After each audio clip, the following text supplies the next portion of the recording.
রাজ্যের সরকারি বিশ্ববিদ্যালয়গুলি যখন পরিকাঠামোর অভাবে ধুঁকছে, সেই সময় রাজ্যের সরকার বিধানসভায় আরও 3টি বেসরকারি বিশ্ববিদ্যালয়ের বিল আনতে চলেছে।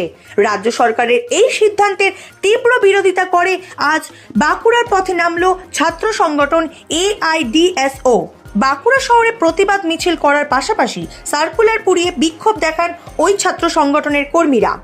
AIDSOর দাবি, পরিকাঠামোর অভাবে রাজ্যে হাজার হাজার স্কুল বন্ধ হয়ে গেছে, উচ্চশিক্ষার অবস্থা আরও খারাপ, শিক্ষক নিয়োগ না হওয়ায় অধিকাংশ কলেজ ও বিশ্ববিদ্যালয়ের পঠন পাঠন ধুঁকছে, অর্থের অভাবে পূর্ব মেদিনীপুর, আলিপুরদুয়ার ও মুর্শিদাবাদ বিশ্ববিদ্যালয়ের নিজস্ব ক্যাম্পাস তৈরি করা যায়নি, অধিকাংশ সরকারি বিশ্ববিদ্যালয়ে স্থায়ী উপাচার্য নেই।